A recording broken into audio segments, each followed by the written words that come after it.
नमस्कार प्रेक्षकांनो, आजच्या भागामध्ये नंदिनी हॉस्पिटलमध्ये आलेली असते. तर आता डॉक्टर म्हणतात की तुम्हाला पित्तामुळे उलटी होऊ शकते, पण आपण काही तुमच्या टेस्ट करूया. आणि मग नंदिनी म्हणते की खरंच मॅडम, मी नक्की माझ्या बाळासाठी ना माझं वजनसुद्धा कमी करेल. आणि मग कोणत्या कोणत्या टेस्ट कराव्या लागणार आहे. आणि नंदिनी बाळासाठी खूप एक्सायटेड असते आणि ती डॉक्टरांना सांगत असते की आम्ही आता प्लॅनिंग केलं आहे आणि माझं एज पण ठीक आहे ना मॅडम, मी माझं वजनसुद्धा कमी करेल. तेव्हा डॉक्टर म्हणतात की तसं काही नाही, काळजी करण्याचं काही कारण नाही आहे. आणि मग इथे काव्याची मैत्रीण अनिशा घरी आलेली असते. तेव्हा इथे काव्या म्हणते, की "अगं तू मेन्स खरंच सुटली आणि तुझा इंटरव्ह्यू आहे, मला मी खूप खुश आहे." तेव्हा अनिशा म्हणते, "अगं ती पहिली काव्या, जिचं ध्येय, जिचं स्वप्न होतं, ती काव्या कुठे गेली? आणि रात्रंदिवस अभ्यास करायची. तू आता हे सगळं लग्न वगैरे नंतर प्रेम झालंच गं." पण अनिशा काव्याला सांगत असते, "तू मागचं सगळं विसरलीस काव्या." आता मात्र इथे नंदिनी म्हणते, की "खरंच डॉक्टर, मी खूप एक्सायटेड आहे." आणि मग डॉक्टर म्हणतात, की तुमच्या आपण काही टेस्ट करून घेऊया." आणि मग नंदिनी म्हणते, "ठीक आहे." आता मग डॉक्टर येथे नंदिनीच्या सगळ्या टेस्ट केलेल्या असते आणि रिपोर्ट आलेले नसतात. तितक्यात आता जीवाचा कॉल नंदिनीला येतो आणि जीवा म्हणतो, की "रिपोर्ट्स आले का? काय सांगितलं? आणि बाळाचं काय सांगितलं? सांग लवकर मला पटकन. आणि माझं कंपनीमध्ये इथे माझं ऑफिसमध्ये मनच लागत नाही आहे गं नंदिनी. मी खूप खूप खरंच आणि खूप आनंदी आहे आणि मला लवकर खूप चांगली बातमी, गुड न्यूज ऐकायची आहे." असं जेव्हा फोनवर बोलत असतो तेव्हा आता नंदिनी म्हणते, "अहो थांबा तरी, अजून रिपोर्ट यायला वेळ आहे."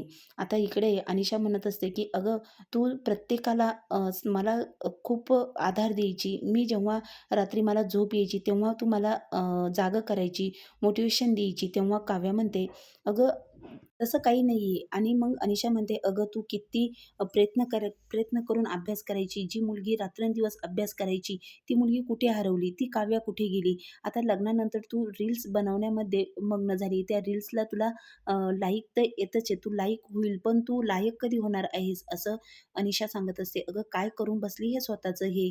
तुझं ध्येय, तुझं स्वप्न साकार करायचं सोडून दिलंस का? आता झालं गं, लग्नानंतर होईलच प्रेम. त्यात तर तू यशस्वी ठरलीस, पण तुझं पुढचं ध्येय काय?" जी काव्या मला समजवायची, माझ्या मोबाईलमधून मला बाहेर काढायची, मोटिव्हेशन करायची, अभ्यासाला साथ द्यायची, ती काव्या कुठे गेली? तुझे सगळे स्वप्न, ध्येय तू विसरलीस का काव्या?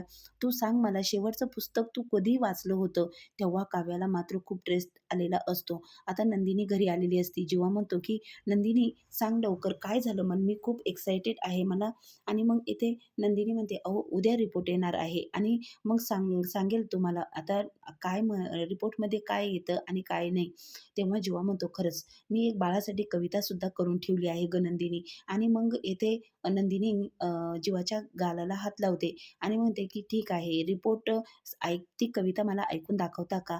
तेव्हा मात्र जीवा म्हणतो, की "नाही, आता मात्र सगळेजण टेबलवर बसलेले असणार आहे आणि तुझे रिपोर्ट जेव्हा येतील ना, तेव्हाच मी ही कविता सगळ्यांना ऐकून दाखवेल. मग सगळे वाह-वाह म्हणतील." आता मात्र जीवा आणि नंदिनी खूप एक्सायटेड असतात त्यांच्या बाळासाठी. पण आता नंदिनीचे रिपोर्ट उद्या येणार असतात म्हणून आता ते थांबलेले असतात. इकडे अनिशा काव्याला खूप समजून सांगत असते, कारण की ती काव्या, अभ्यास करणारी काव्या कुठे गेली? असं अनिशा तिची मैत्रीण म्हणून तिला एक तिच्या स्वप्नांची चाहूल करून देत असते. आणि मग आता इकडे नंदिनी हॉस्पिटलमध्ये आलेली असते. तिला एक जुनी मैत्रीण भेटते आणि मग ती म्हणते, की "तुम्ही आम्हाला भेटला होतात. तर शालू आहे ना तुमचं नाव?" आणि मग ते शालू विचारते, "कितवा महिना आहे?" आता इकडे लगेच जीवाचा नंदिनीला कॉल आलेला असतो, की मिळाले का रिपोर्ट्स म्हणून. आता इकडे काव्या दचकून उठलेली असते, कारण की जीवा तिच्यासाठी कॉफी घेऊन आलेला असतो. पार्थ तिच्यासाठी कॉफी घेऊन आलेला असतो. पार्थ म्हणतो, "काव्या काय झालं? आणि किती वाजले?" काव्या विचारते. 9 वाजता काव्या उठलेली असते. आता मात्र काव्याला ताप आलेला असतो आणि तिला अचानक चक्कर येतात. तर पार्थ आईला आवाज देतो.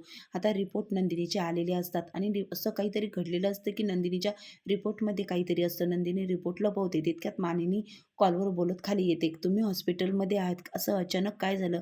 काल नंदिनीला उलट्या झाल्या, आज काव्या चक्कर येऊन पडली आणि तू पटकन मला कॉल कर. काय काय तिकडे डॉक्टर काय म्हणतात काय नाही बघ. तर इकडे मानिनी नंदिनीला सांगते की अगं काव्याला चक्कर आली, ती चक्कर येऊन पडली. इकडे पार्थ आणि काव्या हॉस्पिटलमध्ये आलेले असतात. तेव्हा आता डॉक्टर म्हणतात की त्यांनी एका गोष्टीचा खूप टेस्ट घेतलेला आहे. इकडे नंदिनी घरी येते आणि जेव्हा म्हणतो, "सांग ना गं नंदिनी पटकन, काय आहे रिपोर्टमध्ये? पटकन मला गुड न्यूज ऐकायची आहे." आईने सांगितलं, "तू कालपासून काहीच खाल्लेलं नाही आणि तुझ्यासाठी मस्तपैकी मी जेवण घेऊन आलेलं आहे आणि त्या हॉस्पिटलच्या बाहेर पाणीपुरीवाला आहे. तू तिकडं पाणीपुरी तर हादडून आली नाहीस ना गं नंदिनी?" नंदिनी म्हणते, "नाही हो." आणि मग जेव्हा म्हणतो, "मला माहिती आहे तू पाणीपुरी तिकडे खाणार नाहीस म्हणून." आणि मग इकडे जेव्हा म्हणतो, "चल मी तुझ्यासाठी जेवण घेऊन आलेलो आहे." पण आता नंदिनीला काही रडू आवरत नाही. नंदिनी मात्र जीवाच्या गळ्यात पडून रडायला लागते. आता असं काय नंदिनीच्या रिपोर्टमध्ये आलेलं असतं. इकडे काव्या पार्थला तिचं सांगत असते, की अनिशा आली होती आणि अनिशा मला खूप काही सांगून गेली. पण तिचं बोलणंही तितकंच खरं होतं. ती मेन्स तिने पास केली आहे आणि तिचा इंटरव्ह्यू आहे. खरंच तुम्ही माझ्यावर कोणत्या काव्या म्हणून प्रेम केलं आहे. एक डॅशिंग, एक अभ्यास करणारी, होतकरू मुलगी होते मी आणि माझं हे काय करून बसले आहे मी.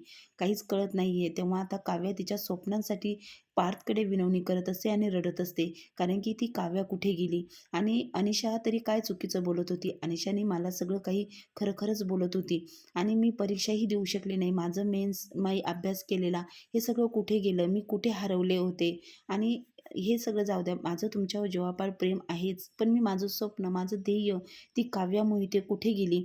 आणि अनिशाने मला जे सांगितलं ते तिचं बोलणं अगदी खरं होतं आणि मी अभ्यासापासून खूप लांब गेले आहे, असं ती पार्थला सांगत असते, की पार्थ ऐकत असतो. कारण की काव्याचं जे स्वप्न असतं, त्यापासून ती दुरावलेली असते. तिचा अभ्यास तिच्यापासून लांब गेलेला असतो. तेव्हा मात्र काव्या रडत रडत असते आणि काव्याला खूप टेन्शन आलेलं असतं. आता मात्र सगळ्या घरामध्ये पुढील भागामध्ये नंदिनी का रडत आहे? नंदिनीच्या रिपोर्टमध्ये जे काही आलेलं आहे, ते आता ती घरच्यांबरोबर शेअर करत आहे. पण काव्याचे रिपोर्ट आलेले नाही. तितक्यात आता मात्र काव्याचे रिपोर्ट आलेले असतात आणि इथे पार्थ काव्याला उचलून घेऊन ओरडत आलेला असतो, "अरे माझी बायको आई होणार आहे." आता मात्र काव्या आई होणार आहे. पण नंदिनीच्या बाबतीत असं काय घडलेलं आहे? आता नंदिनी आई होऊ शकेल की नाही? हे त्या पुढील भागामध्ये बघायला विसरू नका. चॅनल लाईक, सबस्क्राईब नक्की करा.